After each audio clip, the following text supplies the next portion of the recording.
Damas y caballeros, muy buenos días, muy buenas tardes o muy buenas noches, según sea el caso. Les habla Guillermo Rodríguez del Centro Juan de Mariana de Venezuela y esto es nuestro programa de internet, La Entrevista Libre. En esta oportunidad vamos a tener una entrevista sumamente interesante y esperamos que polémica con el abogado Pablo Sánchez Nasif.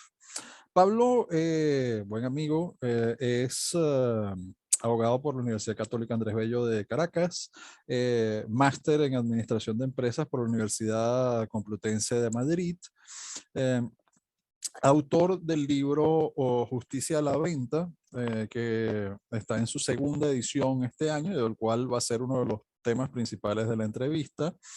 Además de ello, trabajó durante algunos años en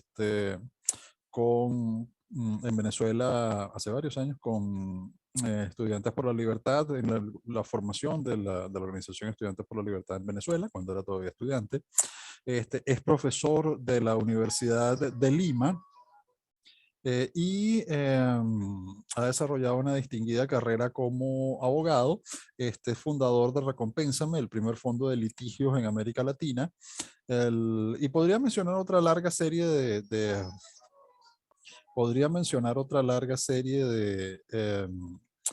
datos importantes, pero me gustaría empezar, para no perder tiempo, con una pregunta, y es la siguiente. Pablo, tu libro, Justicia a la Venta, parte de una premisa muy importante. La premisa muy importante de la que parte es que se puede hacer un análisis económico de la justicia. Me gustaría que, si no es molestia, comenzaras a desarrollar ese tema, nos explicaras ese tema en lo posible. Muchísimas gracias y vamos a empezar por ahí si estamos todos de acuerdo. Muchísimas gracias primero, Guillermo, por invitarme. Me siento muy honrado de compartir este video, esta entrevista contigo.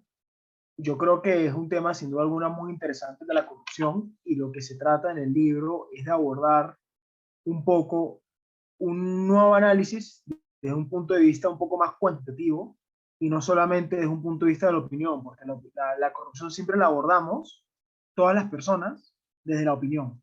Todos decimos que la corrupción es mala, todos tenemos nuestra propia tesis sobre la corrupción, pero en realidad nunca se ha hecho un estudio cuantitativo de la corrupción, y lo más importante, analizar si lo que hemos estado haciendo contra la corrupción funciona. Y eso es lo que en realidad aborda el libro. A ver, mira, en el primer capítulo lo que se busca estudiar es si lo que ha hecho la ONU, la OEA, el Banco Mundial, el Fondo Monetario Internacional, la OCDE y todos los gobiernos con sus famosos planes anticorrupción, con sus famosos compliance, con sus famosas fiscalías anticorrupción, que hoy las conocemos porque nos las pasamos viendo en televisión, si todas esas medidas, si todas esas legislaciones, si todas esas persecuciones contra las personas han funcionado. Y la conclusión, Guillermo, es impresionante. En todos los países, repito, en todos los países donde, donde se ha implementado un plan anticorrupción, en todos esos países la corrupción ha aumentado. Y en todos aquellos países donde no ha existido un plan anticorrupción, en todos aquellos países donde no se ha implementado un plan para perseguir a los corruptos, como por ejemplo son Chile y Uruguay, que son los únicos dos países de América Latina que no tienen el plan anticorrupción de la ONU, en esos países la corrupción ha disminuido. Más hace para combatir la corrupción no tener un plan anticorrupción que tenerlo. Y creo que eso está muy claro en el libro, se demuestra mucho con datos. y es muy fácil medirlo. Hay un índice de anticorrupción en el mundial que se hace año a año y el índice lo que demuestra es que todos los países que combaten la corrupción desde hace 10 años han incluso duplicado la corrupción. Y por ahí creo que ya uno empieza a hacer análisis, ¿no? Perfecto. Es interesante mencionar esto porque Pablo siempre ha sido metodológica. Bueno, a ver, Pablo es abogado, sin embargo, es alguien que ha estudiado profundamente temas económicos, como ustedes habrán notado cuando habla del análisis cuantitativo y otra serie de áreas. Pero lo interesante es que su metodología, digamos, como economista, por decirlo de alguna forma, siempre se ha aproximado mucho a la escuela austríaca y, sin embargo, pero también es experto en análisis económico del derecho y análisis económico de la legislación. Y de eso es de lo que estamos hablando en este momento, del análisis económico de la legislación, del análisis económico de la ley. El, entonces, se puede hacer mucho con la metodología neoclásica, se puede hacer mucho con la metodología austríaca, hay muchos métodos de análisis, pero generalmente a los abogados les cuesta, digamos, hay una especie de fuerte tendencia a, bueno, al menos en nuestro medio hispanoamericano, iberoamericano, yo diría incluso que también en Francia, en buena parte de Europa, quizás es un poquito diferente en el mundo anglosajón, pero hay una fuerte tendencia a pensar que la ley es algo que no tiene costo, que no tiene significado económico como tal, que simplemente se va a aplicar. Y esta es una primera aproximación interesante. Yo creo que el punto del que nos estaba hablando Pablo es que a la gente le habrá impactado escuchar eso que está diciendo, mientras más se combate la corrupción, más corrupción se logra, se debe a una mala comprensión de lo que realmente es la ley y de lo que son los costos de las leyes y de las regulaciones. Y esto es algo que él trata en el libro y de lo que me gustaría, antes de que comencemos a discutir cosas en las que pudiéramos no estar de acuerdo, yo le hiciera preguntas con las que él no estuviera tan de acuerdo, que nos profundizara un poquito ese tema. Mira, yo creo que es un punto muy importante y muy interesante porque ciertamente los abogados no compartimos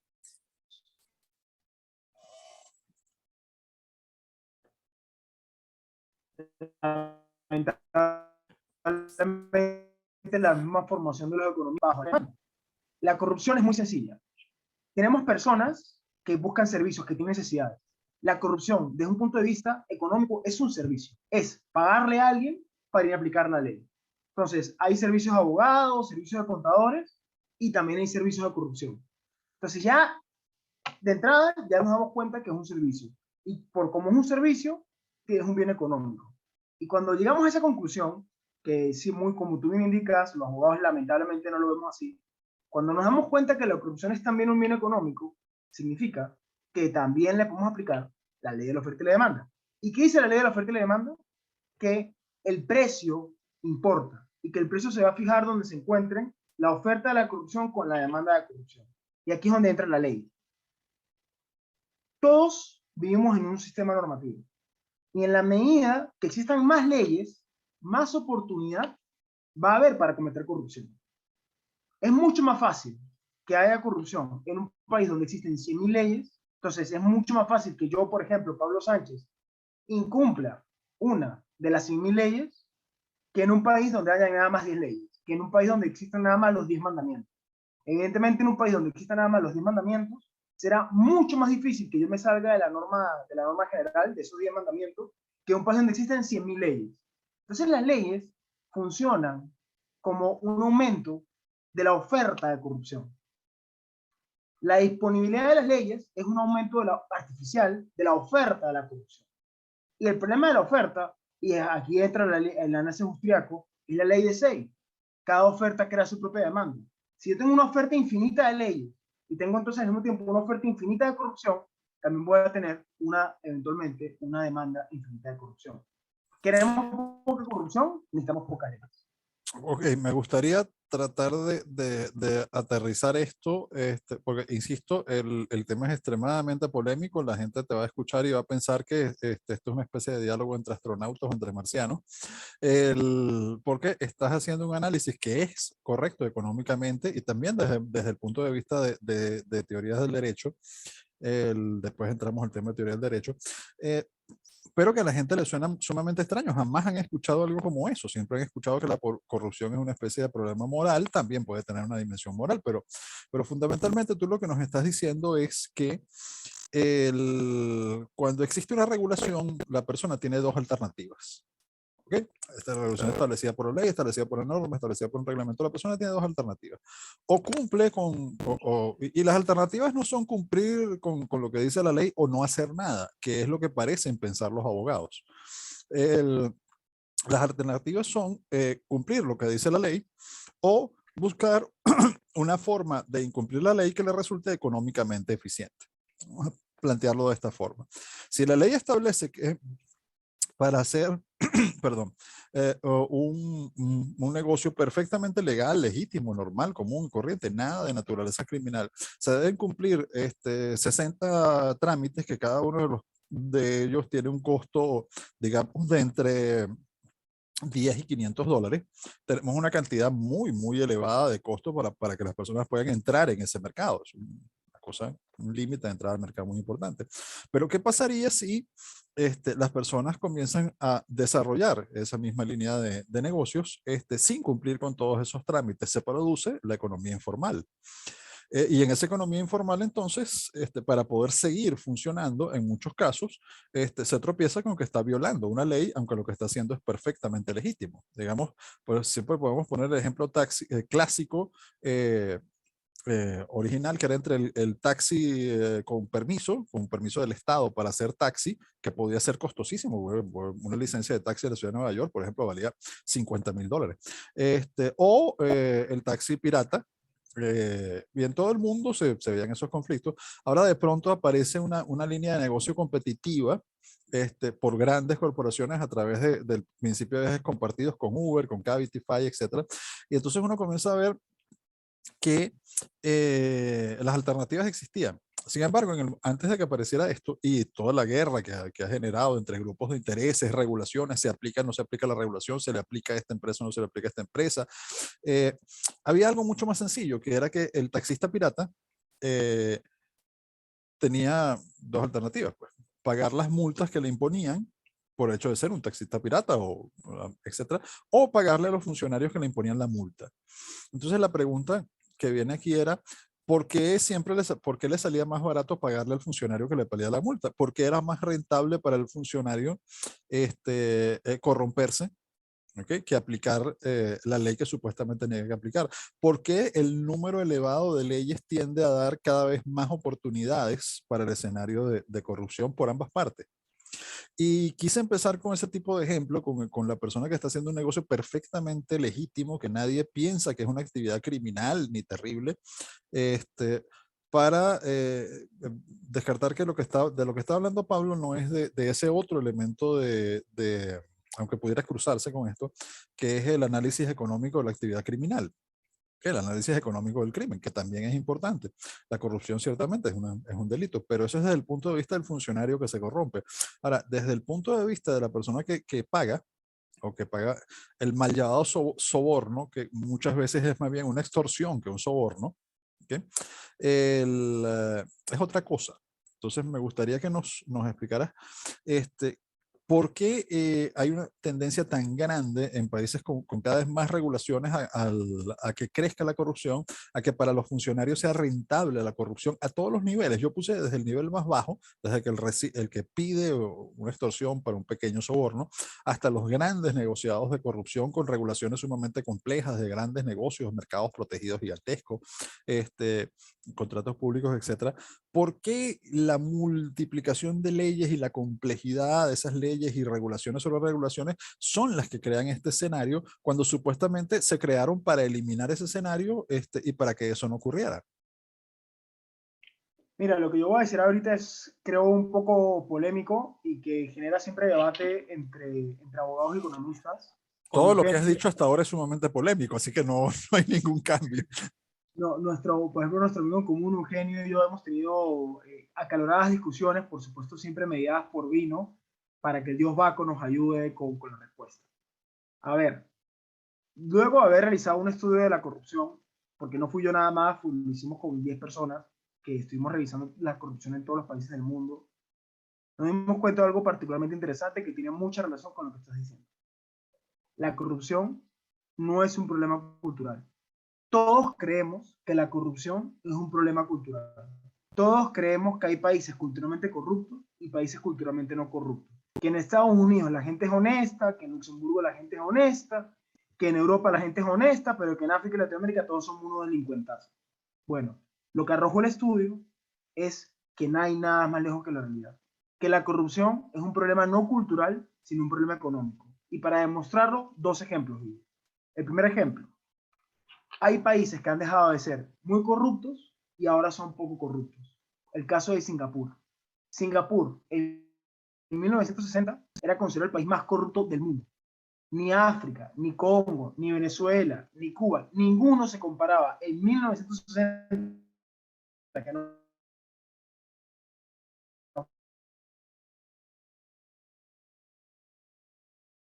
hace mucho, a Singapur. Singapur es considerado el país menos corrupto del mundo. Entonces tenemos que países que son muy corruptos han dejado de ser corruptos solo con eliminar la legislación. ¿Por qué? Porque chupan las posibilidades de hacer corrupción. Hay que entender la ley como todas las posibilidades que tenemos para ser corruptos. En la medida que haya más leyes, más posibilidades hay de ser corruptos, bien sea del que hace la corrupción como funcionario público, o bien sea de que compre la corrupción como persona privada que padece la ley porque la ley se le impone.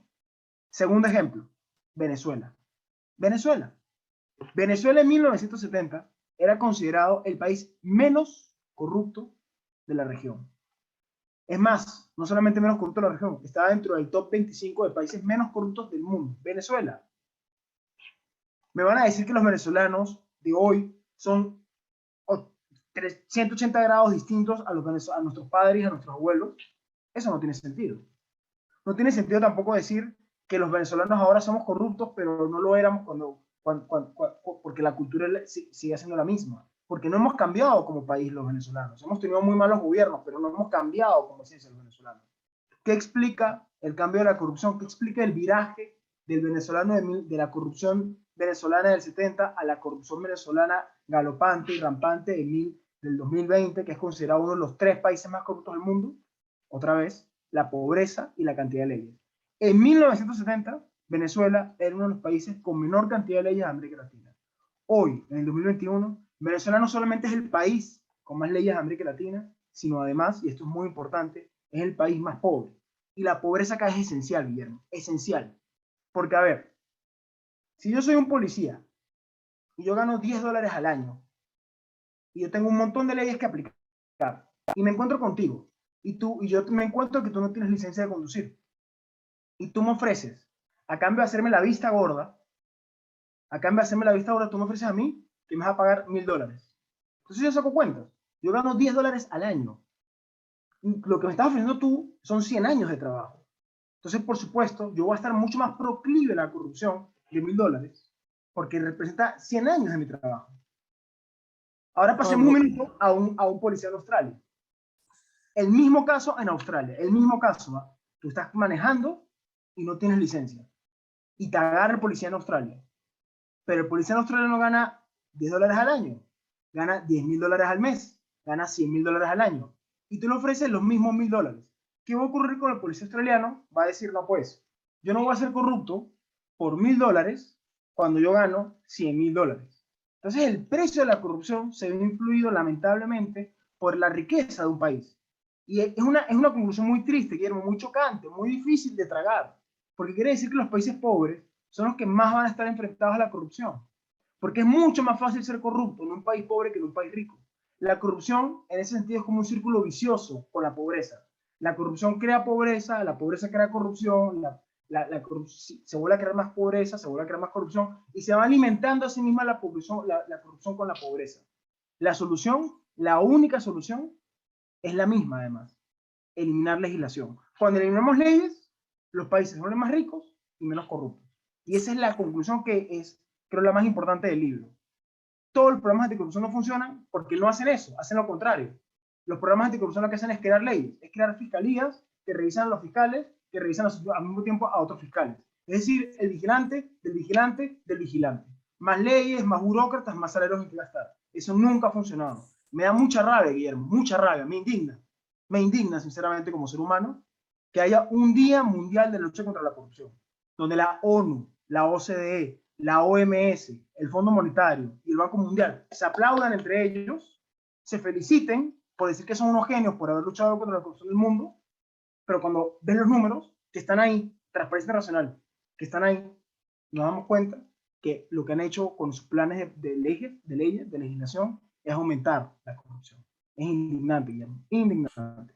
Pablo, me gustaría volver a tratar de enlazar el ejemplo de Lee Kuan Yew de Singapur, porque cualquiera que te haya escuchado te podría poner fácilmente una objeción o intentaría ponerte la siguiente objeción. Te diría que bajo el liderazgo de Lee Kuan Yew en Singapur, lo que sucede es que se hacen, más bien se hace nueva legislación, se hacen nuevas leyes sumamente severas en contra de la corrupción. ¿Okay? Y yo sé de antemano, antes de que tú lo digas, que tú vas a responder que aunque eso sí fue cierto, y puede tener un efecto a nivel de costo de la corrupción, lo cierto es que la enorme desregulación que acompañó aquel programa, enorme, gigantesca desregulación, simplificación, privatización, fue mucho más importante que esa parte. O sea, por cada nueva ley que se hizo, se eliminaron 100 que no servían. ¿Okay?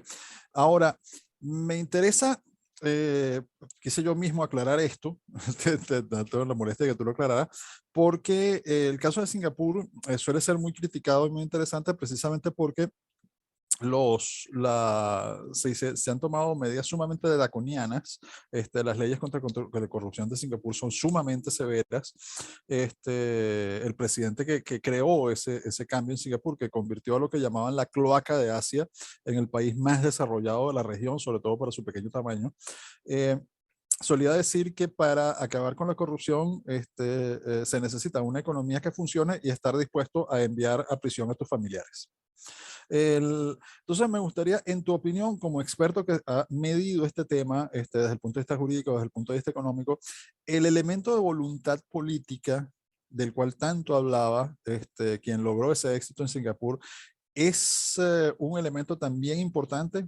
Es decir, y te lo pregunto por lo siguiente, porque de tu análisis anterior uno deduce inmediatamente como economista algo muy importante, y es que en la medida que se elimina la corrupción de los niveles más bajos, ¿okay? Con la desregulación, con la simplificación del entramado jurídico, eliminando oportunidades de corrupción y probablemente aumentando con eso creando una economía más dinámica que permita, por ejemplo, aumentar los salarios de esos funcionarios encargados de aplicar leyes más simples, ¿okay? Con menos funcionarios. Se crea el círculo vicioso, ese bucle destructivo podría convertirse en un círculo virtuoso, pero entonces la corrupción va siendo empujada hacia arriba. Es decir, la corrupción va siendo empujada hacia niveles cada vez más altos, en donde existen intereses concentrados que buscan a través del Estado oportunidades para hacer grandes negocios o grandes operaciones, y la corrupción va subiendo y subiendo y subiendo de nivel. Yo creo que es preferible que esté muy arriba a que esté en todas partes extendida. Pero ¿no se hace más difícil combatir la corrupción mientras más vas empujándola hacia arriba? Mira, son dos preguntas, me parecen muy buenas las dos preguntas sobre el caso de Singapur. Dos comentarios. El primero, lo que no se dice lamentablemente, es que cuando llegó el gobierno nuevo de Singapur, de cada 10 leyes, 9 fueron eliminadas. Entonces es cierto que se aumentó la mano dura, eso es completamente cierto. Pero lo que también es cierto es que se eliminó el 90% de la legislación, el 90%. Entonces, no es raro ver el fenómeno de Singapur. Pues. El país literalmente dio un salto en la ausencia de corrupción porque dio un salto en la disponibilidad de las leyes. Ahora, Perdóname que te agregue algo y perdón, disculpa. De claro, hecho, tienes toda la razón en ese porcentaje aproximado de leyes en cuanto a regulaciones, o sea, regulaciones adjuntas a la ley, y regulaciones específicas y contradictorios y conjunto de normas burocráticas. La desregulación de Singapur fue todavía más profunda, o sea, la cantidad de regulaciones que se simplificaron y eliminaron a muy corto plazo, de forma igual de draconiana que con esas penas, fue realmente asombroso. Yo creo que impresionante. Sí, ninguna eso parte fue del en mundo realidad, se ha desregulado a esa velocidad ni con esa profundidad. así es. Ahora, una cosa no, digamos, no excluye la otra. Aplicando teoría de incentivos y valor subjetivo, teoría austriaca, nos damos cuenta de que aumentar la pena artificialmente sí debería desincentivar el delito, ¿no? Por ejemplo, ¿no? Lo que no es lo mismo que yo le diga a las personas que son agarradas infraganti en un robo, que van a ir presas un mes, a que van a ir presas un año, a que van a ir presas 100 años. Entonces, prima facie, uno podría creer que aumentar la pena es una buena solución. Pero lo que no se dice es que aumentar las penas también incentiva la corrupción, porque en el momento que la pena es mayor, el incentivo de la persona que padece la pena, el incentivo de la persona que padece la ley, es mayor también para comprar la inaplicación de la ley, es decir, para cometer corrupción. Y en la medida que un funcionario público tiene más poder, y entiéndase poder, no es lo mismo un policía que puede meterte preso un mes a un policía que puede meterte preso toda tu vida. No es lo mismo. Pues. El policía que tiene poder para meterte preso toda tu vida tiene mucho más poder sobre ti que el policía que no tiene sino para meterte una semana. Entonces, en la medida que aumenta uno las penas en las leyes, lo cierto es que también aumenta el precio de la corrupción y la disponibilidad y exposición de la corrupción. Y para muestra un botón, Rusia. Rusia ha aumentado sus penas considerablemente durante un montón de años y hoy sigue siendo un país característico por tener altísimas penas para corrupción. Y eso no quita que sea uno de los 10 países más corruptos del mundo. Otro ejemplo, Venezuela. Venezuela ha aumentado las penas en todos sus delitos. En todos sus delitos las penas han aumentado en los últimos 30 años. Las penas hace 30 años en Venezuela eran considerablemente inferiores a las penas de hoy. Y antes no había ni la mitad de delitos de los que había en Venezuela. Eso ha hecho que la corrupción en Venezuela baje. Al revés, ha hecho que la corrupción en Venezuela aumente. Una de las cosas que hizo el plan de la ONU, Guille, fue crear nuevos delitos. Por ejemplo, los delitos de lavado de activos, que hoy se están tan de moda con el compliance, lo que hacen las empresas de compliance, lo que hacen las unidades de compliance, de inteligencia financiera, de los bancos y las empresas grandes, es buscar lavado de activos dentro de su contabilidad. Porque antes no existen un montón de delitos que ahora sí existen gracias a la legislación anticorrupción. ¿Eso ha ayudado en algo? No. Lo único que hace es que el fiscal, cuando va y fiscaliza tu empresa, ya tiene más delitos disponibles en su haber, en su bolsa de delitos, ya tiene más delitos para poder escoger y decirte que puedes ir preso si no le pagas algo a cambio. Entonces, en realidad, aumentar la pena, pese a que prima fácil y según la escuela neoclásica, sí podría tener un efecto en la disminución de la corrupción, en realidad nos damos cuenta que no, que es al revés, y hay un montón de ejemplos que lo demuestran.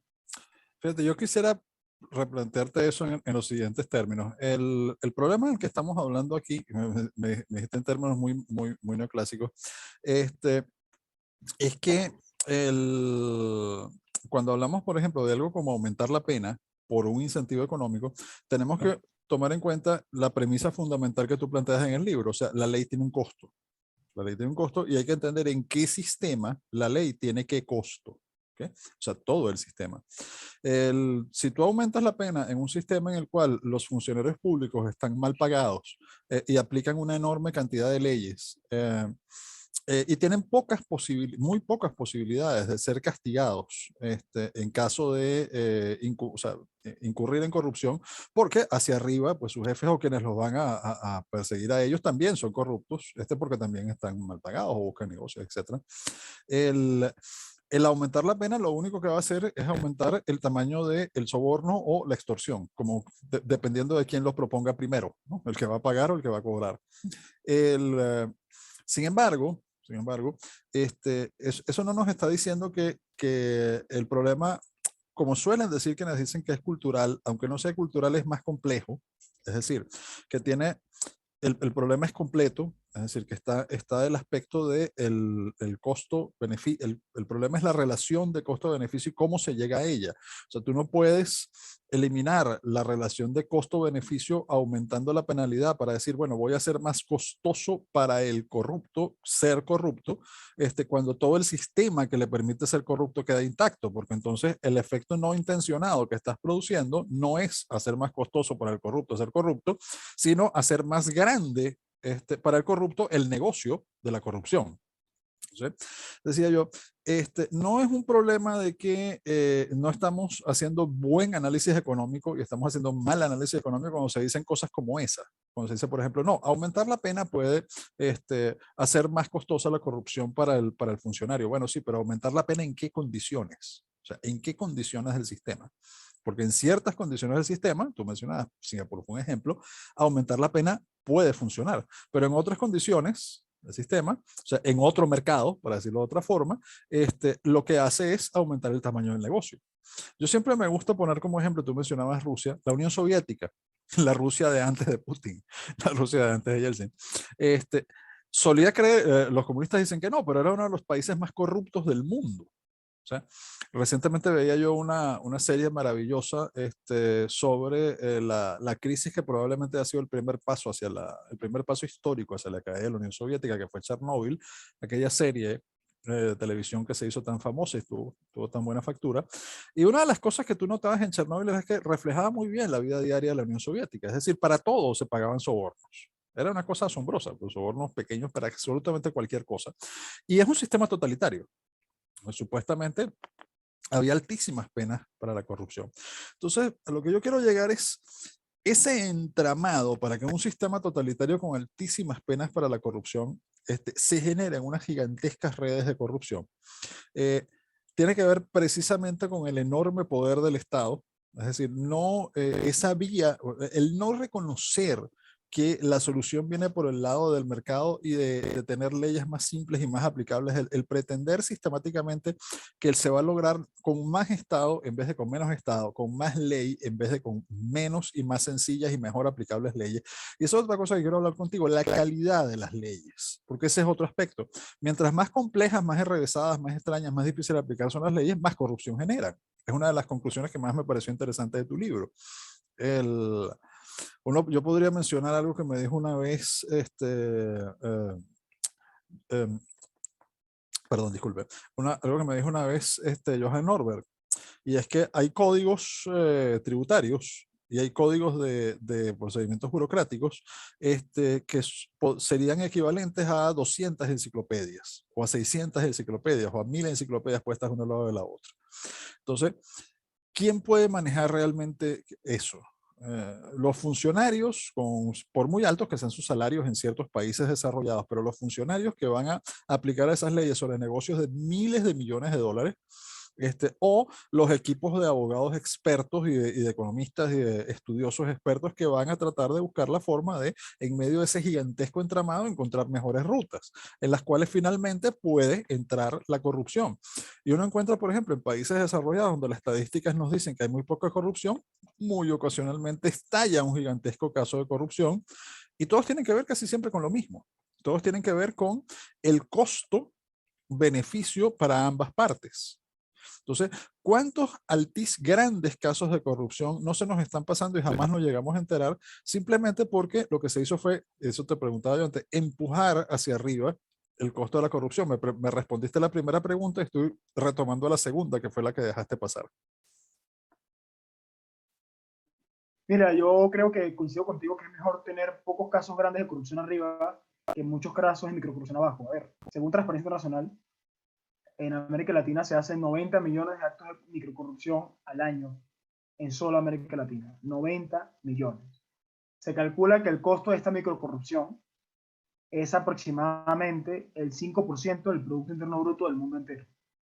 Si nosotros lográramos controlar la microcorrupción, estaríamos hablando de que podríamos con ese dinero eliminar para siempre el hambre mundial. Entonces, en realidad los casos grandes de corrupción, que son los casos que inspiran televisión, inspiran novelas, inspiran noticias, que son los casos que a todos nos interesan y en los que hacen películas, en realidad esos casos, en realidad, son eso, lindos casos para contar historias, pero no mueven el problema. El problema esa es la punta del iceberg.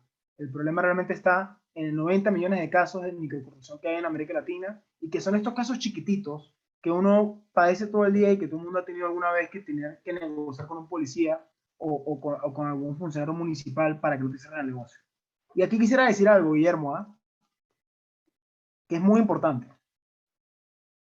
Tenemos que empezar a entender que la corrupción es un fenómeno económico y dejar de darle un carácter moral. Gracias a Dios y gracias a la economía que existe la corrupción. Y esto es bien, pero bien importante. Todas las personas criticamos la corrupción, la vemos como un enemigo a la economía, como un enemigo al mercado, como un enemigo a la sociedad. Pero en realidad es porque no nos hemos puesto nunca a pensar muy bien qué pasaría si no hubiese corrupción. Entonces, ¿qué pasaría? Pensemos un minuto, ¿qué pasaría si no hubiese corrupción? Si no hubiese corrupción, la mayoría de los locales no estarían abiertos en el mercado. Si no hubiese corrupción, muchas personas estarían procesadas sin tener la culpa de nada.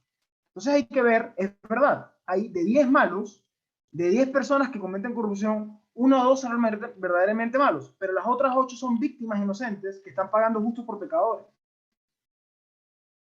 Y eso es muy importante. Gracias a que aún no existe la corrupción, es que el mercado logra prosperar. Sin corrupción, el mercado de América Latina será mucho más pequeño. Cuando las personas me dicen, no, que en América Latina la economía es 80% informal, es decir, es 80% economía corrupta, porque es una economía que no paga impuestos, es una economía que no paga permisos, es una economía que no paga sanciones, es una economía corrupta. No es que esas personas están trabajando y ningún policía se les acerca. Eso es de verdad una forma muy ingenua de ver cómo funciona la economía. Lo que ocurre es lo siguiente. Está la persona vendiendo algo en la calle y se le acerca un policía y le dice, señor, váyase. Y él le dice, no, no me quiero ir. Señor, váyase. Esto es ilegal, usted no tiene permiso para hacer negocio. Entonces él le dice, bueno, está bien, no me voy, toma algo. Y en ese momento que le da algo, ese señor lo dejan ahí. Entonces, gracias a que hubo corrupción en ese momento, gracias a eso, esa persona logró vender bienes. Si no hubiese ocurrido la corrupción, si no hubiese ocurrido, no hubiese mercado. Entonces la corrupción es la solución del mercado y por eso es que yo siempre he pensado que la corrupción es un fenómeno de mercado ante la infinita cantidad de leyes y ante el peso gubernamental. Pablo, te Pues, voy a hacer una pregunta porque, para poner esto todavía más polémico. Si no hubiera los altos niveles de corrupción que hay en Venezuela, si todas las leyes, la infinita caterva de leyes que se han creado en los últimos 20 años con el socialismo del siglo XXI, más la descomunal cantidad de leyes que se había creado el socialismo moderado del siglo XX en Venezuela, se aplicasen especialmente estas últimas del socialismo del siglo XXI, que son las más irreales e irracionales posibles, ¿habría habido una hambruna en Venezuela, por ejemplo? sí, Estuvimos bastante cerca en algunos momentos. Recuerda que hubo personas que realmente murieron de creo hambre. que es posible que no existiera ahorita el país, ¿no? Si se hubiesen aplicado las leyes. Gracias a que no se han aplicado debido a la corrupción, a la corrupción por parte de los privados, porque hay que diferenciar la corrupción privada de la corrupción pública. La corrupción privada es cuando un privado trata de hacer un negocio y paga por eso. En cambio, la corrupción pública es cuando el dinero del gobierno se utiliza para, bueno, para robarse. Ahora, yo te preguntaría algo interesante. De esto de lo que estamos hablando, el problema es que yo creo que la gente mezcla mentalmente dos cosas. ¿Ok? No es lo mismo que alguien cuyo negocio, no sé, un mafioso, cuyo negocio es secuestrar, asesinar, torturar, traficar con sustancias que han sido declaradas ilegales. Eso ya sí es otro tema interesante. ¿Por qué son declaradas esas sustancias ilegales? Pero digamos un mafioso que realmente comete crímenes en el sentido del código penal, se corrompa y haga negocios con los funcionarios para seguir haciendo funcionar su negocio, que una persona que fabrica cosas, que transporta cosas, que vende cosas, el que no está cometiendo nada que aparezca como delito en el Código Penal, que nadie lo consideraría un mafioso excepto un socialista. eh, y ambos se ven obligados a recurrir al mismo medio. O sea, lo que está sucediendo con toda esta legislación, incluida sobre todo la legislación anticorrupción, no es que el problema empieza cuando se comienza a criminalizar la actividad económica normal, regular y perfectamente moral, porque sí me gustaría discutir contigo el tema moral. O sea, el problema no empieza cuando esa gigantesca cantidad de leyes convierten técnicamente en delito, o por lo menos en falta, actividades que son perfectamente normales y que deberían poder desarrollarse. Y por otro lado, tú relacionabas la corrupción con la pobreza. Yo recuerdo algo que me mencionó una vez el profesor Gersi, mutuo amigo, eh, gran amigo tuyo, por cierto, Enrique Gersi, con quien ha trabajado muchos años, Pablo, por cierto. El profesor Gersi, él solía mencionar que el mejor de hace casi 100 años tal vez, el mejor de los abogados eh, expertos en derecho civil de la Confederación Helvética de Suiza, fue contratado por un negus, o sea, por un emperador de Etiopía, para redactar un código civil perfecto para Etiopía. lógicamente el hombre se encerró como civilista que era y como profesor de derecho que era en su estudio, redactó el Código Civil perfecto del mundo, y se lo entregó al emperador y cobró pues por su trabajo. Los etíopes tuvieron durante muchos años el Código Civil perfecto, jamás lo aplicaron porque no tenía nada que ver con sus usos y costumbres, ni con necesidades, ni con sus estructuras de costo. A mí me gustaría que hablásemos más adelante un poco antes de cerrar la entrevista sobre el problema de los usos y costumbres, que sí tiene algo que ver con la moral, pero sobre todo con el problema de las estructuras de costos. Esa relación que tú mencionabas entre corrupción y pobreza no empieza precisamente con el hecho de que hay normas, regulaciones, controles de las que se pueden dar el lujo únicamente los ricos. Y por ricos me refiero a las sociedades ricas, las sociedades que están capitalizadas. Es decir, no es lo mismo decirle a alguien que tiene que pagar $10 por hacer un trámite, si esa persona gana $10,000, que decirle a alguien que tiene que hacer $10 por realizar un trámite, si esa persona lo que gana son $8. Entonces, toda esta gigantesca economía informal no es al final que el costo de cumplir la ley es imposible de asumir para la inmensa mayoría de las personas que están desarrollando actividades económicas perfectamente legales e incluso moralmente aceptables. No empieza la relación entre corrupción y pobreza ahí, y ahí es donde se comienza a retroalimentar, porque si eso es así, ¿okay? Lo que tú decías de que hacer cada vez más leyes y regulaciones para impedir la corrupción es precisamente lo que va a hacer cada vez más y más y más corrupción, y además va a empobrecer más y más y más y más a las sociedades.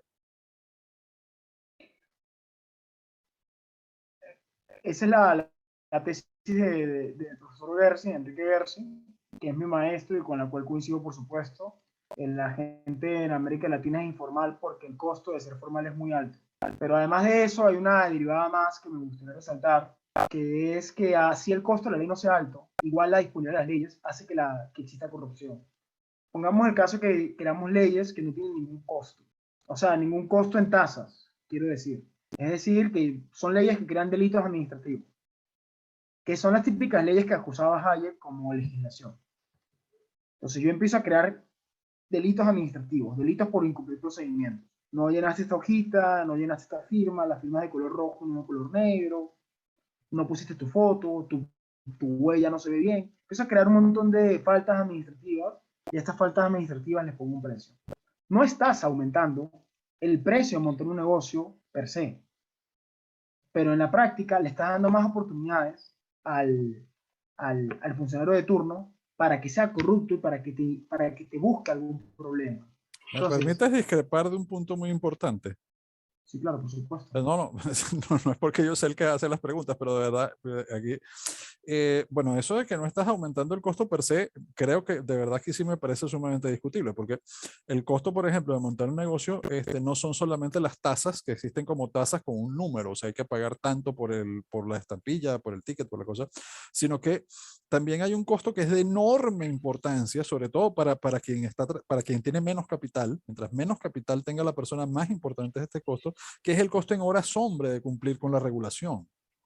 O sea, si una persona tiene que hacer muchas horas de cola, presentarse en 200 taquillas en vez de una sola taquilla, hacer 300 trámites en vez de 300 trámites, uno le da valor en horas hombre a lo que ha dejado de trabajar esa persona para poder cumplir con todas esas normas, uno se va a encontrar normalmente con la gran sorpresa. Yo lo he hecho, he hecho la experiencia de medirlo varias veces, de forma aislada.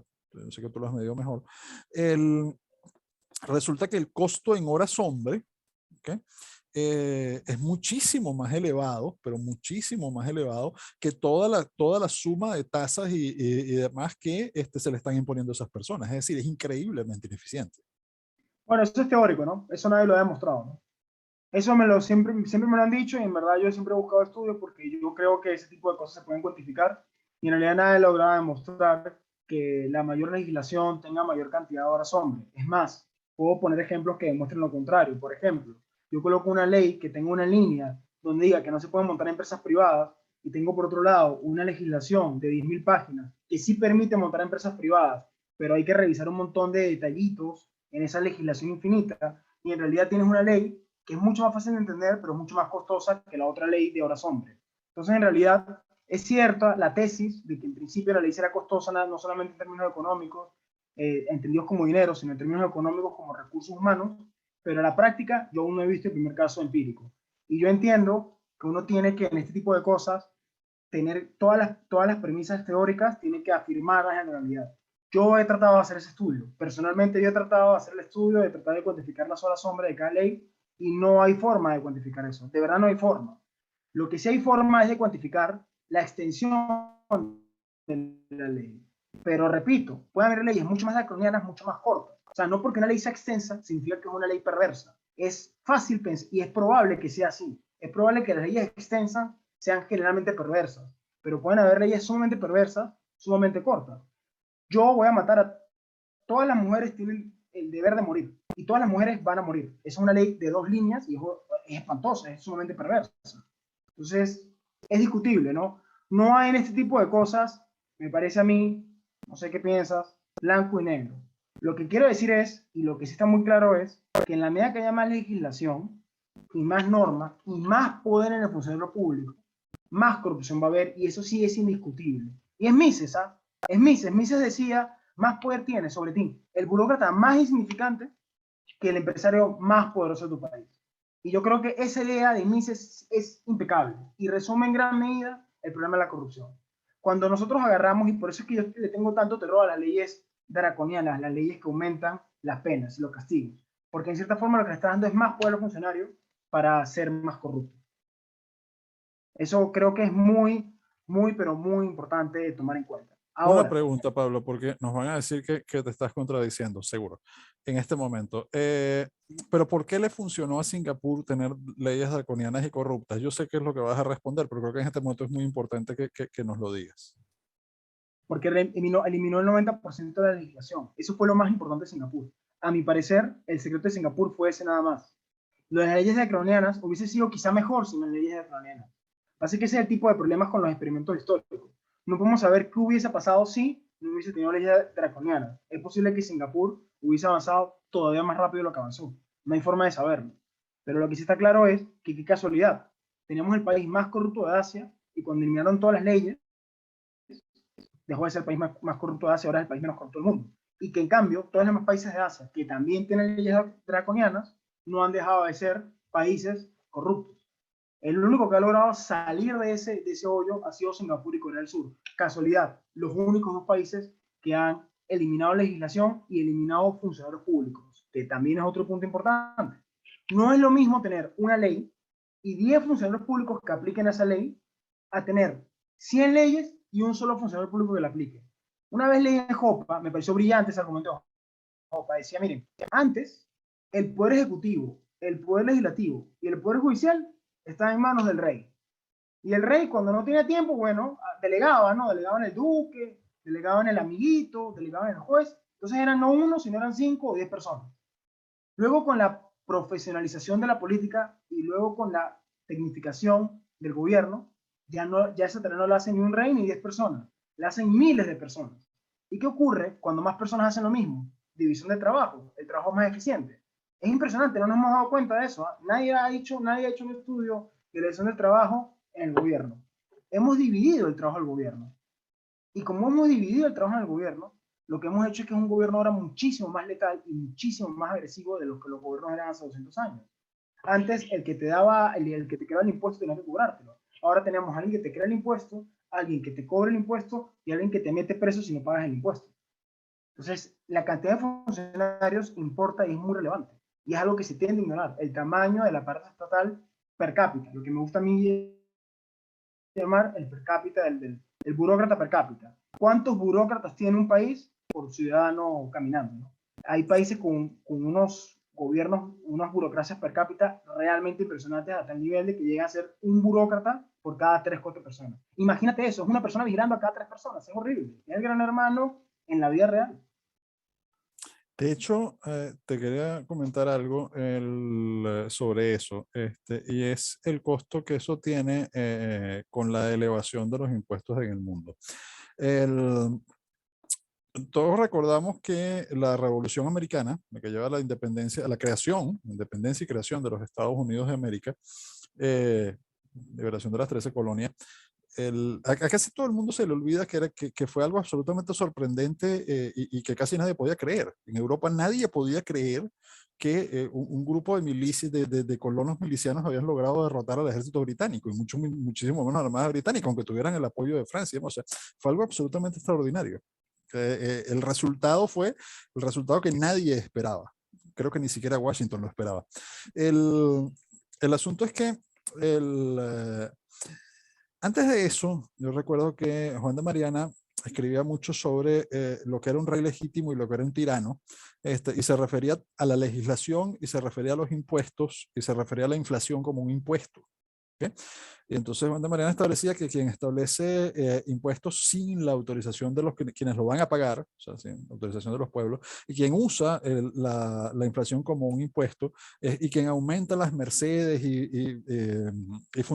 quien aumenta el funcionariado en los términos de su época, que eran bastante más poéticos, es un tirano, per se. Y ese es el argumento que usa Jefferson, que había leído a Mariana cuando escribe la Declaración de Independencia. Sin embargo, sin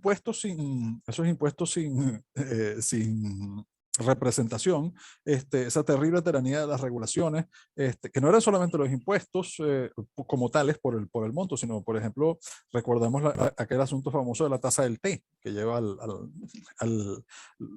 la gente vestida de indio arrojando el té en Boston, etc.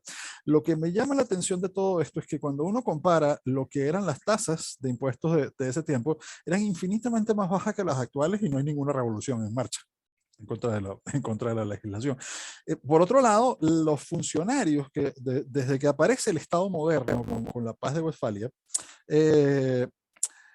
uno ve que el Estado no ha dejado de crecer y crecer y que ese Estado-nación moderno no ha dejado de crecer y crecer y crecer y crecer y crecer, sobre todo en número y poderes y capacidades y funciones de funcionarios. Entonces uno se encuentra con que los primeros Estados modernos y los Estados modernos intermedios de principios del siglo XIX, repúblicas o monarquías o lo que fuera, tenían un funcionariado bastante poco numeroso. Hoy en día bueno, creo que países completos funcionaron con lo que hoy en día funciona una alcaldía a nivel de número de funcionarios. Además, subcontrataban una serie de servicios. Buena parte de los sistemas de justicia eran privados. Los jueces de paz, por ejemplo, eran otra cosa en otra época. En muchos países hoy en día son funcionarios. Entonces, por esta vía me gustaría retroceder. ¿Hay una relación entre la corrupción y el tamaño del Estado? Sí, en concreto en el tamaño de la burocracia. Porque claro, el Estado puede ser más que los burócratas, ¿no? El Estado, yo entendería, por ejemplo, es también el tamaño de la ley. Entonces a mí me gusta separar que hay una relación directa, una relación proporcional, una correlación, aplicando términos estadísticos, entre el tamaño de la burocracia y la corrupción. Y por eso quizá el programa anticorrupción de la ONU, Guille, es tan nocivo, porque lo que hace el programa anticorrupción de la ONU es crear más funcionarios públicos. Lo que hace el programa anticorrupción de la ONU es decir que deben crearse fiscalías anticorrupción que vigilan a los burócratas, a los fiscales, y que deben crearse vigilantes y nuevas delegaciones de vigilantes para que estén atentos a nuevos delitos de corrupción. Entonces, si te pones a ver, lo que hace es crear más puestos burocráticos, y eso es una trampa, porque lo único que hace es crear un nuevo escalafón para crear un nuevo acto de corrupción. O sea, Bueno, de hecho, en algunos países ha llegado un poco hasta más lejos que eso. Ha tenido toda otra serie de elementos, como por ejemplo la imposición de agendas ideológicas desde afuera. Guatemala fue un perfecto ejemplo. Se crea una especie de super fiscalía con un super tribunal, con alguien que está por encima del Tribunal Supremo del país, con una comisión. Que lo que termina es siendo un agente de conspiración política, tratando de llevar al poder a un sector que había perdido una guerra civil y tratado de destruir al país y convertirlo en una tiranía. Bueno, no tuvieron éxito totalmente, pero hicieron muchísimo daño. Además, pervirtieron totalmente el sistema judicial. Y esa es otra forma de corrupción. Sin embargo, un dato interesante es que su mandato era contra la corrupción y mientras han estado ahí, la corrupción ha aumentado en Guatemala. O sea, cada vez que los organismos multilaterales, las grandes organizaciones supranacionales como la ONU, la OEA, etcétera, la OCDE, entran Sí, claro. directamente a asesorar o a crear incluso cosas manejadas parcialmente por ellos. Crean comisiones especiales, tribunales especiales internacionales para combatir la corrupción. Suceden dos cosas, últimamente suceden dos cosas. Una, que se convierten en agendas o en agentes que tratan de influir sobre la política local para favorecer a unos sectores políticos sobre otros. Me parece que eso de suyo ya es una forma de corrupción, por lo menos una forma de corrupción de su mandato. Eh, Segundo, porque eso implica oportunidades de corrupción en términos de específicos de dinero bastante grandes. En segundo lugar, se convierten en agentes de imposición de una serie de agendas ideológicas que suelen ser muy rechazadas por los usos y costumbres de esos países. Y en tercer lugar, sucede algo fabuloso, ¿okay? Y es que aumenta la corrupción. Medida, como tú indicas, medida perfectamente aumenta y aumenta y aumenta la corrupción. Mientras más intervienen ellos, más aumenta la corrupción. Claro, Entonces, como país lo peor que te puede pasar es que entre la ONU, ¿no? sí, bueno, por eso Ay, la pregunta que yo te quería hacer es la siguiente. Eh, y sería la pregunta más polémica, porque esta es tu opinión. ¿Esto es así porque son ineptos o es así por diseño? O sea, ¿esto es así porque son ineptos, porque no saben lo que hacen? ¿O es así porque ellos en sí mismos son corruptos y están haciendo crecer su negocio? yo creo, yo voy a partir de la buena fe, y yo no voy a creer que son ineptos, sino sencillamente es un error de diseño. Es sencillamente que nadie se ha puesto a pensar lo que están haciendo y se dejan llevar por la inercia, ¿no? Que es algo que le pasa nos pasa a todos, ¿no? O sea, todos nos acostumbramos a tener cierta inercia en nuestra vida y también esto pasa con las instituciones y las ideas. Las ideas también tienen inercia y las instituciones también tienen inercia y me atrevería a decir que las instituciones son las más susceptibles y sensibles a la inercia. Yo creo que es muy difícil ahorita para la ONU decir que se equivocaba. Es muy difícil. Es más Sí, fácil Pablo, continuar. yo puedo entender eso, o sea, indudablemente puedo entender el peso que tendría para una gigantesca burocracia, sobre todo una burocracia internacional, decir que se ha equivocado, pero también se puede corregir a la callada. Que eso se ha hecho infinidad de veces, es parte del realismo político. Tú recuerdas que durante muchos años el Congreso de los Estados Unidos, el Congreso de los Estados Unidos hizo una Es lo que reforma creo que va a pasar. constitucional para prohibir el licor.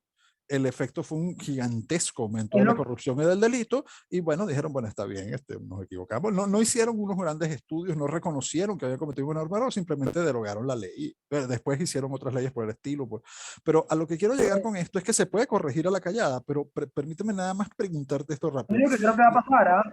Guillermo, es lo que creo que va a pasar. ¿Tú crees que eso es lo que va a pasar?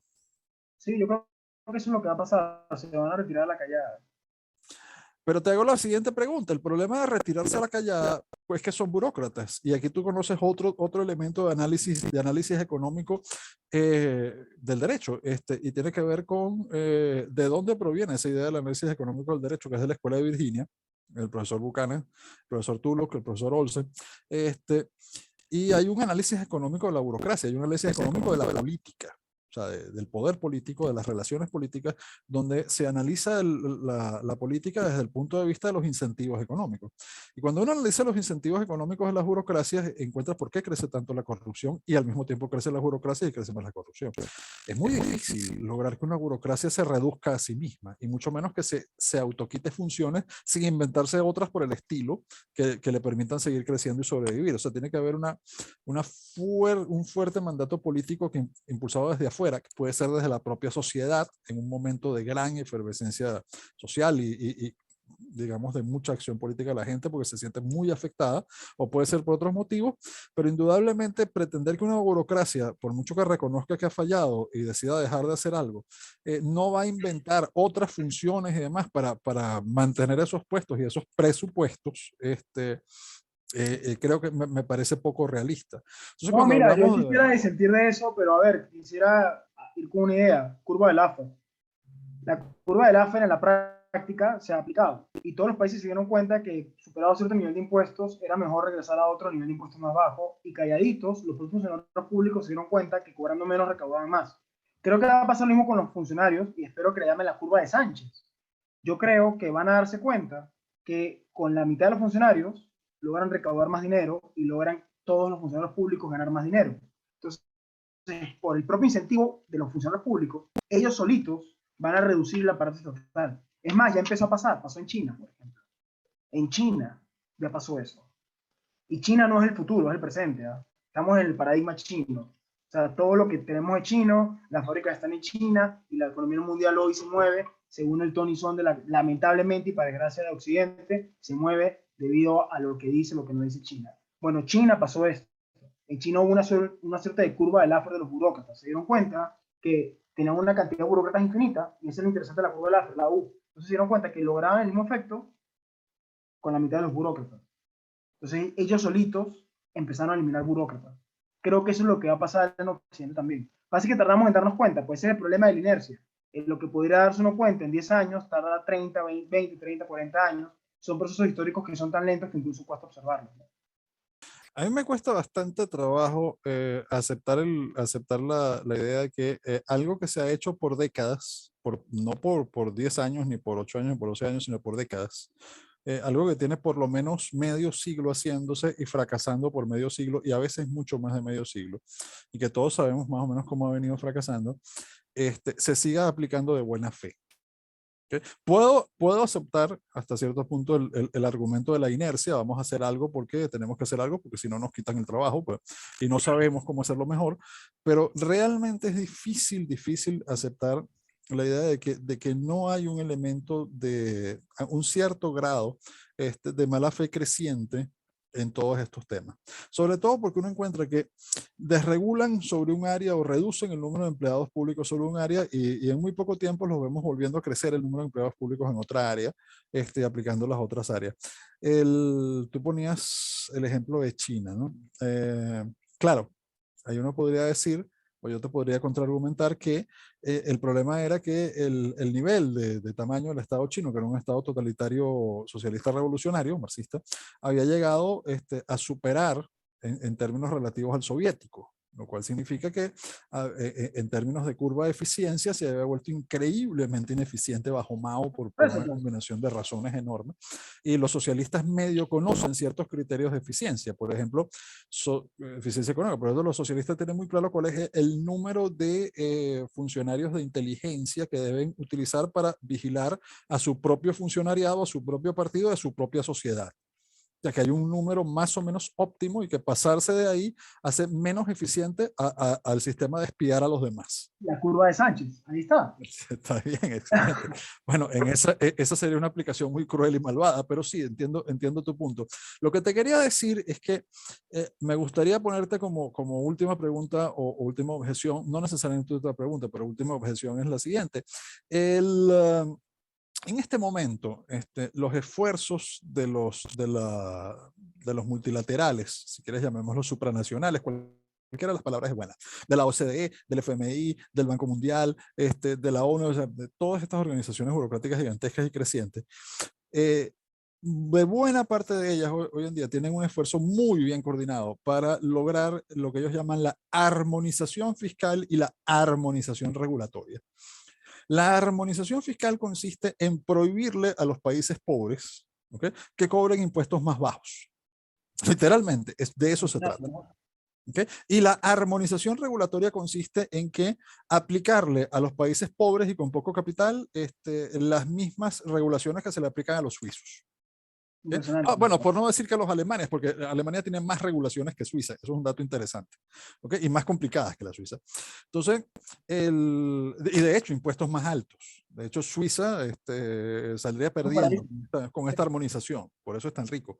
O sea, es decir, es cerrarle las vías al desarrollo al mundo subdesarrollado. ¿Okay?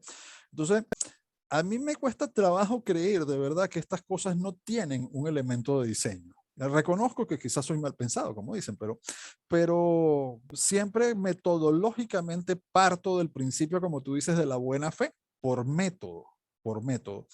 Pero caramba, o sea, realmente nosotros podemos creerle a uno de los equipos de personas con más recursos en el mundo para medir y hacer estudios y ver los resultados y evaluar los resultados de los que tienen 50 años haciendo, que no se han dado cuenta de lo que está pasando. Y por otro lado, eso que está pasando, ¿okay?, a ellos les ha venido muy bien. O sea, ellos crean más normas y regulaciones que crean más corrupción, lo cual les da más presupuesto para crear más normas y regulaciones que crean más corrupción, lo cual le da oportunidades de intervención directa, lo cual le da oportunidades de grandes negocios corruptos. Y caramba, uno se encuentra o de pasarle el negocio a sus amigos privados o semiprivados, como las organizaciones no gubernamentales, con elementos ideológicos, y uno se encuentra de pronto estallando con cosas como que funcionarios de organismos multilaterales, funcionarios de organizaciones no gubernamentales financiadas con dinero gubernamental, no entiendo qué es lo de no gubernamental de estas organizaciones, de repente vaya, en Haití a lo que se dedicaban era a prostituir menores de edad que estaban muriéndose de hambre después del terremoto. Y ellos habían ido, era supuestamente a ayudar. Entonces, todo este tipo de hipocresía no tiene que ver con este problema que usted está diciendo. O sea, no hay una cierta dimensión moral que tú por metodología te estás negando a ver, porque yo coincido totalmente contigo que fundamentalmente es un problema económico. Es un problema de incentivo, es un problema de costo-beneficio. Sin embargo, cuando durante mucho tiempo, ¿okay?, se mantiene el círculo vicioso de corrupción, pobreza, se comienza a generar una serie de efectos sobre dos cosas que tú bien conoces, que son la preferencia temporal y los usos y costumbres de las personas. Las personas, ciertamente yo admito que personas criadas y acostumbradas a vivir en ambientes corruptos, los trasladas a un lugar donde no hay corrupción y se adaptan muy rápidamente. ¿Okay? Y al revés es bastante más difícil, pero también sucede. Sin embargo, el problema no es esa persona individual, sino el conjunto del orden social. Es decir, ¿cuánto tiempo y esfuerzo se está dedicando a esto? ¿Cuánto tiempo y esfuerzo se está dedicando a la corrupción? ¿Cuánto tiempo y esfuerzo se está dedicando a cumplir normas inútiles? ¿Cuánto tiempo y esfuerzo se está dedicando a manejarse en ese entorno? ¿Cuánta riqueza se está dejando de crear por todas estas normas y regulaciones inútiles? Hay muchas de estas cosas que se han medido, otras que, como tú decías, no se han medido. ¿Y cuánta responsabilidad tienen esas grandes burocracias internacionales, esos grandes asesores, profesores y demás, que insisten tercamente, sin mejor causa, en que la solución sigue siendo hacer lo que empeora el problema? Mira, yo creo, me parece muy buena tu reflexión, estoy completamente de acuerdo, muy aguda además. Yo nada más te quisiera poner dos ejemplos, ¿no?, que quizá puedan ayudar a aportar luces a esta interesante discusión. El primero es Miami. Miami en 1980 era considerada la zona más peligrosa y más pobre de Estados Unidos. Miami está integrada en un 90% por latinoamericanos. Todos los latinoamericanos, todos, absolutamente todos, me gusta pensar que somos el mismo pueblo, somos la misma nación, somos la misma gente. Me gusta pensar que toda América Latina, en verdad, somos la misma cultura. Y todos padecemos de corrupción. ¿Cómo explicar que Miami sea de puros latinoamericanos y que Miami sea hoy uno de los sitios menos corruptos de América Latina? Evidentemente no se trata de que una sola persona se adaptó, se trata de que cualquier persona, incluso como agregado, es decir, como sociedad, son capaces de adaptarse inmediatamente. ¿Por qué? Porque se dan cuenta sencillamente que es más rentable en Estados Unidos no ser corrupto que ser corrupto, por la exposición de la corrupción debido al ingreso de los policías, al ingreso de los jueces y a la cantidad de leyes. Repito, no es lo mismo ser corrupto, es mucho más fácil ser corrupto en Venezuela o en el Perú que ser corrupto en Estados Unidos. En Estados Unidos, corromper a un policía es considerablemente más caro, cuesta más dinero, físicamente cuesta más dinero. Entonces, claro, como cuesta más dinero, el bien es más caro. Es exactamente igual que comprar un Volkswagen a comprar un Ferrari. ¿Por qué la gente compra menos Ferrari? Porque es más caro comprar un Ferrari. Entonces, es normal que haya menos Ferrari. Es lo Pablo, mismo. hay perdóname que te interrumpa, pero yo sé que no quería perder la oportunidad. Dije que probablemente no era la última pregunta, pero ahora que estabas mencionando esto, y esta sí es la última pregunta, hay una cosa que yo extraño en tu libro y no sé si la segunda edición lo va a traer. Hay una sola cosa que yo extraño en tu libro, o sea, que me faltó en tu libro, y es que profundizaras más en el problema de la preferencia temporal en el análisis económico de la corrupción.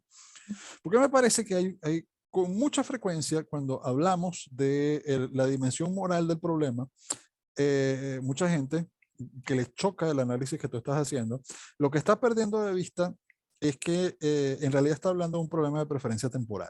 Se están llamando moral a un problema económico. Se está hablando de que mientras más pobres son las sociedades, la preferencia temporal varía y eso influye dramáticamente sobre la corrupción. O sea, no es lo mismo la preferencia temporal de un funcionario bien pagado que la preferencia temporal de un funcionario pobre y mal pagado. O sea, no es lo mismo la preferencia temporal de alguien que tiene un empleo precario, así sea público, del Estado, lo que sea, o que de repente este mes no le pagaron, etcétera, que alguien que sí.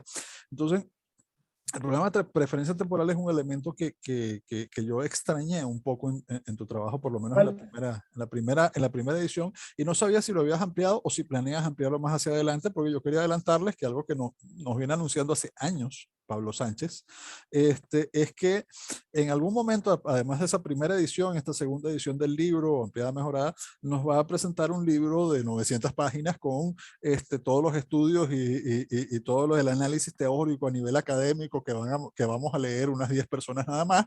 Estoy bromeando, lo va a leer muchísima más gente, pero nos va a presentar, además de magnífico libro de carácter divulgativo, explicativo, de gran importancia por el impacto y lo polémico y lo correcto del análisis, nos va a justificar todo eso con un trabajo de fondo mucho más completo. No, todavía no nos ha cumplido esa promesa. Sabemos que eso puede tardar años preparar un trabajo de esas dimensiones, esas características, esa profundidad, pero confiamos en que ocurra. Yo lo que quería era terminar cerrando con que me cierres esa pregunta.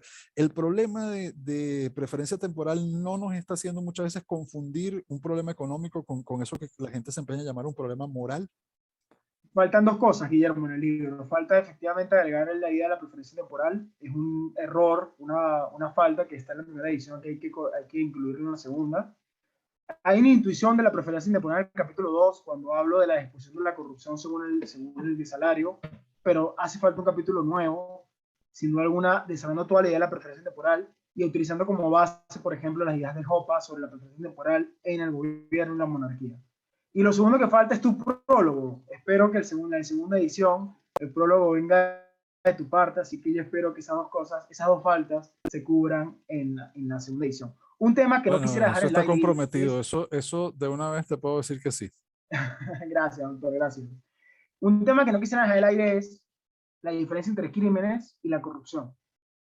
Si tenemos ladrones, violadores y asesinos en una ciudad, en verdad esas personas van a poder escaparse de la corrupción, van a poder escaparse del crimen, del castigo, una o dos o tres veces, gracias a la corrupción, pero no siempre van a poder escaparse del crimen.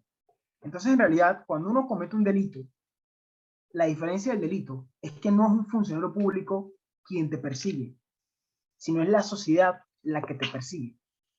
Y eso cambia completamente el escenario jurídico. Porque cuando una persona te denuncia porque la robaste, y luego otra persona te denuncia porque la robaste, y luego te denuncian 50 porque eres un ladrón serial, son 50 procesos que se abren. Entonces, eventualmente, esa persona no va a poder escapar si la corrupción no va a ser suficiente. Y por eso es tan importante la opinión pública y que las personas puedan perseguir a los delincuentes como sociedad, que la función punitiva de la sociedad, que la función de castigo de la sociedad no esté en manos de un burócrata, de un funcionario público, sino en manos de la sociedad. Eso es muy distinto a la corrupción que se crea vía legislación, porque la corrupción que se crea vía legislación no es que la sociedad te denuncie. Por ejemplo, cuando tú le compras al informal, tú agradeces que existe el informal. Gracias a Dios que existe el informal, porque gracias a él es que puedes alimentarte ese día.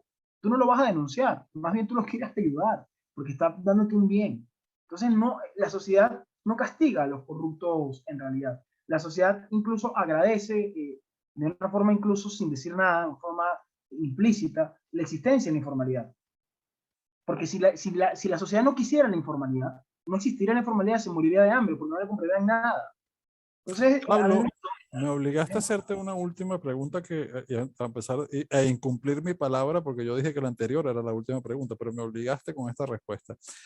¿Qué pasa cuando, y esto tiene que ver con la evolución de las instituciones en el sentido austríaco de las instituciones, con las instituciones como usos y costumbres institucionalizados que se derivan de creencias, ¿okay?, que se han institucionalizado a nivel de competencia evolutiva. Pero es que a veces las malas creencias también se institucionalizan y por periodos largos de tiempo y causan mucho daño.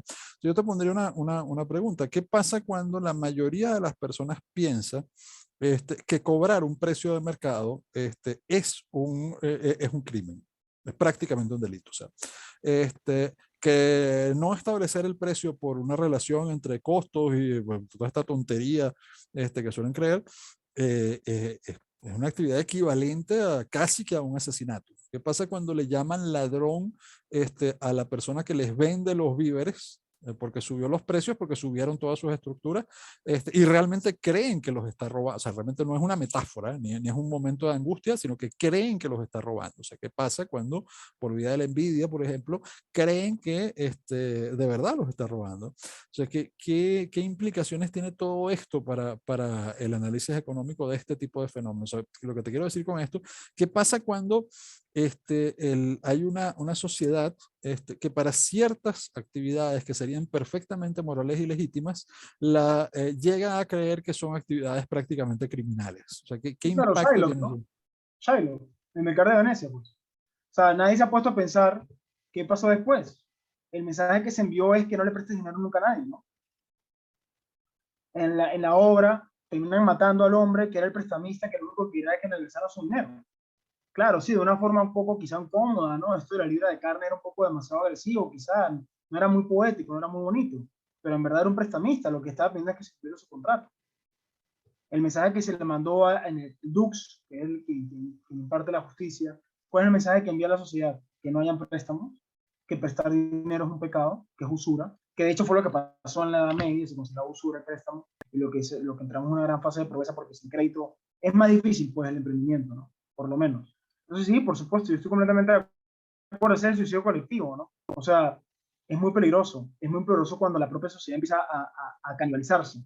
Porque yo creo que una sociedad que destruye a sus empresarios es una sociedad que se autocanibaliza, ¿no? Se empieza a comer sus órganos, ¿no?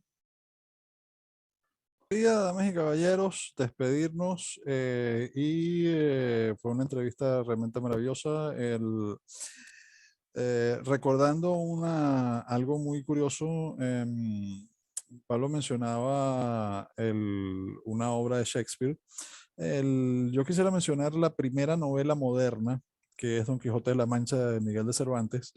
En Don Quijote uno hace un descubrimiento fascinante que la mayoría de los hispanistas, tanto de habla española como de habla inglesa, hay muchos hispanistas de habla inglesa, estudiosos de Cervantes de habla inglesa, se niegan a darse cuenta. Y es que hay un momento en que Alonso Quijano, Don Quijote, hace un cálculo rapidísimo de una tasa de interés para establecer un pago. ¿Okay? Y todo el mundo le parece normal. ¿Okay? Eso estaba prohibido. Pero todo el mundo lo hacía y a todo el mundo le parecía normal. Le parecía tan normal que cuando el hombre lo calcula, a todos le pareció normal. Algunos se burlan, algunos hispanistas se burlan de esa escena y dicen, bueno, que es que no sabían sacar cuentas los que pagaron o los que aceptaron o le tenían miedo a Don Quijote de tener la lanza en ese momento. Don Quijote no sabía sacar, pero no es cierto. Porque cuando uno recalcula el cálculo que hace Don Quijote en esa parte de la novela, que es cuando establece la indemnización que le debe pagar su patrón a aquel pobre muchacho que le estaban dando latigazos, la calcula con la tasa de interés, que era la tasa de interés común de la España de esa época. Y la establece así. O sea, él dice, sí, esa es la tasa de interés. No necesita ni siquiera mencionarlo. Se da por hecho de que se cobraban y pagaban esas tasas de interés, sobre todo como interés punitivo. Entonces, claro, sí, esos usos y costumbres que estamos hablando, que se autocanibalizan y destruyen, la gente termina por irlos poco a poco rechazando. Pero entre una cosa y la otra pasan larguísimos periodos de tiempo y esos tiempos producen un empobrecimiento creciente y, como decía Pablo, más pobreza es más corrupción, más pobreza, y se crean toda clase de círculos viciosos espantosos de los cuales necesitamos salir para empezar aceptando cuál es el verdadero problema. Y es un problema de incentivos económicos, que es el mensaje más extraordinario del libro de Pablo Sánchez, el cual me complace mucho recomendarle, sobre todo para su próxima segunda edición, próxima a salir, y su primera edición también extraordinaria. Y bueno, damas y caballeros, como siempre, cerrando esta edición de la entrevista libre, lo único que me queda decir es que Síganos, por favor, en nuestro canal de YouTube, en nuestro canal de Rumble. Denle like aquí abajo si les gustó. Denle no like si no les gustó. Suscríbanse si les parece interesante el canal por las conferencias, por las entrevistas, por todos los materiales. Y me despido exactamente igual que como empiezo, diciéndoles muy buenos días, muy buenas tardes o muy buenas noches, según sea el caso. Les habló Guillermo Rodríguez en nombre del Centro Juan de Mariana de Venezuela y esto fue la entrevista libre. Muchas gracias, Guillermo. Como siempre, un gusto y un honor.